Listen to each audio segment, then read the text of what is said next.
Everybody, welcome to Thursday Night Live. It is Thursday, the 25th of April.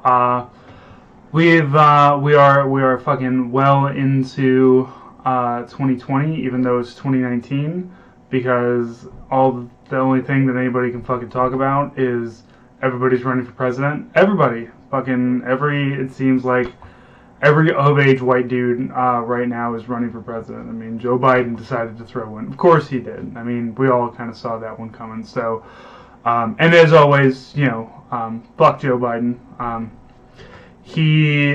don't know if you guys saw it or not, he actually, apparently, last week or something, went to Anita Hill, which you should look up, how he treated Anita Hill, who's a black woman, who needed somebody to stand up for her.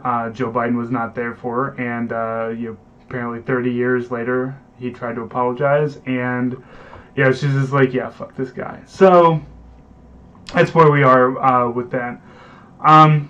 Starting out with news early, just because that's just been the fucking audacity of Joe Biden, fucking of course, but. We're going to talk about our podcast right now, because it's Thursday Night Live for What a Hell of a Way to Die. So I like to come on to these things. If this is the first time you're catching this, I like to come on, talk about the episodes that we had, the episodes that we've kind of got coming up. So this last week, if you didn't listen yet, our free episode that just came out, also which you can read about on hellofawaytodie.com, we discussed the militias down at the border who started to round up some people and migrants that were coming across the border, which is basically kidnapping. A bunch of yokels with high-powered rifles and pre-diabetes and gigantic AR-15s or whatever decided to come across, decided to snatch these dudes up and send them off to the border patrol. There is something on my shirt. There's a lot of things on my shirt. It's a dragon. This is my the Green Dragon Inn shirt. This is my mom got it for me. The Green Dragon Inn from The Hobbit, Lord of the Rings fame. So, of course, that's Alex, our resident librarian, coming in with the book nerd shit. I assume that's what he's coming in with. But yeah, so these dipshit militias down there, and of course the leader ended up getting put in prison because. Lo and behold, he's a federal, he's got a felony and he has a gun, which, guess what? It's funny when you listen to people who say, all we have to do is enforce the gun laws that are on the books, right? And then, when a gun law on the books gets enforced, then what ends up happening, everybody who's a Second Amendment ammo humper fucking shits themselves. And Nate and I found, while I was researching stuff for the writing of this, I found a video or an article that was written by I think it's for Ammo Land or something, and I think Nate and I are going to do a reading series for it, for a bonus podcast, because I won't give away too much of it, but I will say that the picture is of the author.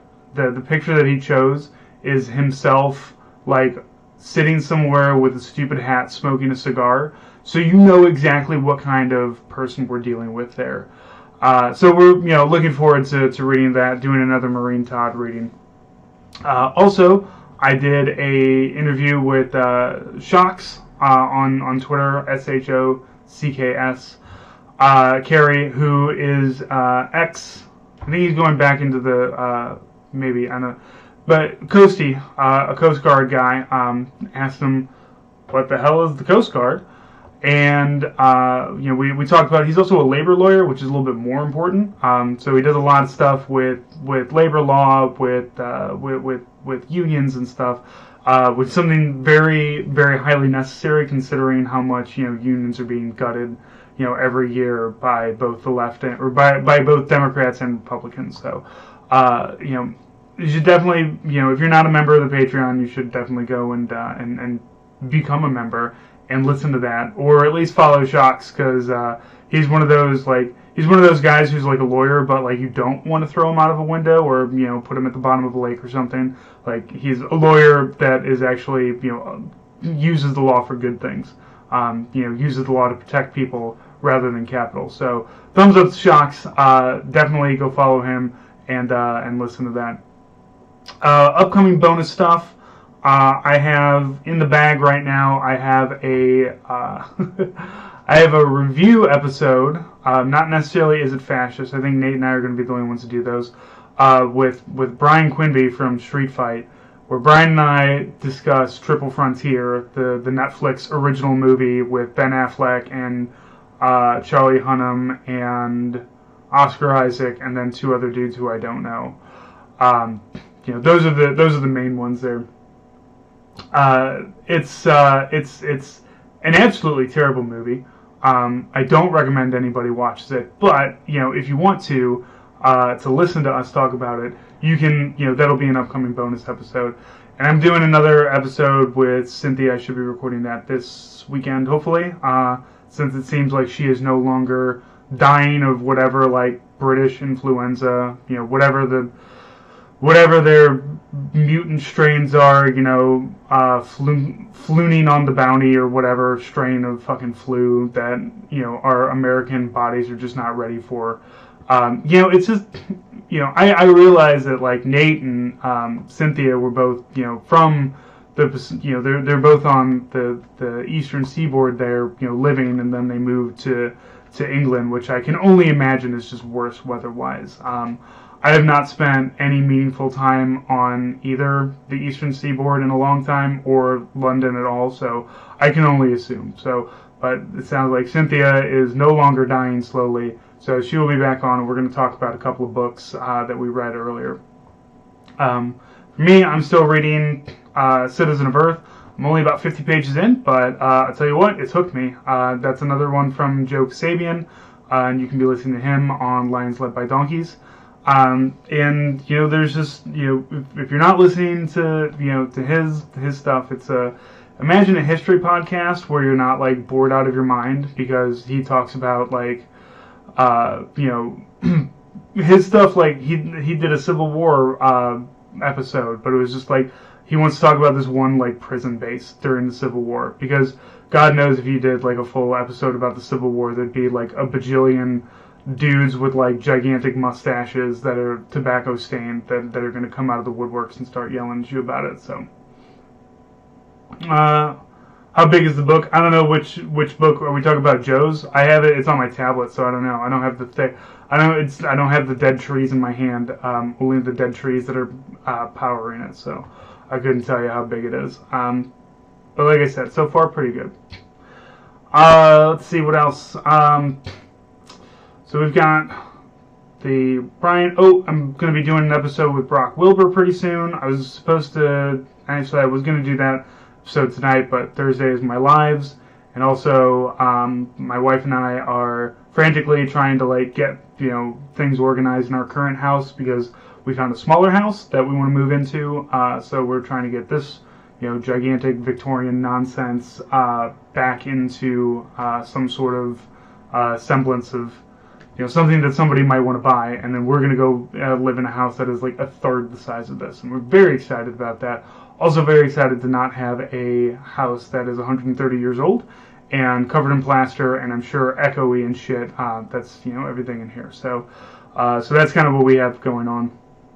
But I've got, like, my May and June is going to be pretty nuts, because I'm still in the military, so the Army wants to send me to a combat lifesaver course, which I really want to do. CLS courses are a lot of fun, and it's like a week long, so it's like the real one. It's not like back in the day when I had to do them and it was like 2 or 3 days they crammed it in. They're like, yeah, you're CLS qualified. We also had to do needle drops back in my day. God damn it! You had to learn how to put a fucking needle in somebody's veins. You learned who your friends were on those. The last time I did it, the guy who was doing me collapsed my vein, and then when I was doing the stick on him, I put the catheter into the arm, and I didn't put my thumb on it, so blood just started squirting all over me. since it's a vein, it's not spraying, but it did get all over me. It was kind of gross. Really glad we don't do those anymore. But apparently, if it's anything like the last time I did, I did some sort of medical stuff in before I went on my last appointment. They have like a field. I mean, you do field training exercises and whatnot. Like, you will be out in the field dealing with people who are all fucked up and whatnot. But they send you through like a shoot house basically, where it's like flashing lights and gunfire and there's blood all over the floor, and you gotta like slip and slide your way in and fucking fix people up, and then they turn the lights on and they're like, all right, let's see how you did. Everybody's still dead, and where to fucking go? Last time I did that, an entire set of uniforms completely ruined by fake blood. Like, just that shit was just baked into my shit. So future Patreon peppers. So that's an interesting one. I don't know what the legality is of me sending. Like, I could easily just like dry peppers and send them out to people. Just grind them up and send them out. I would like to start making my own. Like, I do make my own hot sauce, but like I make myself a jar of something and then I just use it. And I've looked into like what does it take to like make real hot sauce and everything, and it's a lot. There's a lot, and I don't want to give anybody botulism. So I don't know about doing anything that intense, but and like I said, we're looking to move pretty soon. So I don't know. I don't even know if my peppers are going to be able to come with me. It may be that whoever buys my current house, because I'm not going to be able to move my garden, is going to just be like, what the fuck am I going to do with all these cayenne peppers and these habaneros and these fucking scorpions? What insane madman is growing these literally dangerous things in this garden?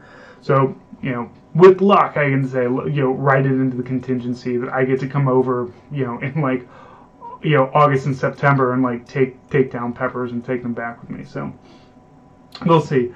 But if you are part of the $10 Patreon, there are gifts that are coming out to you. I have on order some flags, some flag patches. I do have 50 of these rock or something magnets to send out, and we will be doing the zine. This is about the last week. I still haven't gotten anything from anybody, but I do know people are working on stuff. So it's about time for me to start reaching out and tapping people on the back of the head saying, where's your shit? But, if you still want to throw something into the zine, and, this first one is going to be military themed, but, like, honestly, I want to kind of start, not that I want to get away from military stuff, because obviously Nate and I are, veterans, and that is, where that is our niche, but I've got, like, two, like, gardening and agriculture designs that are kind of coming out soon, because I'm big into gardening and teaching people how to grow your own food. Like, I mean, I know that you're probably not going to be able to do that on your own your tiny yard or whatever, but it's nice to know how to do things like that. And freedom gardens have been a thing for a long time. So we'll anyway, if you're a $10 member of the Patreon, you're going to be getting all of that stuff. Every 3 months, you're going to be getting a zine and some gifts.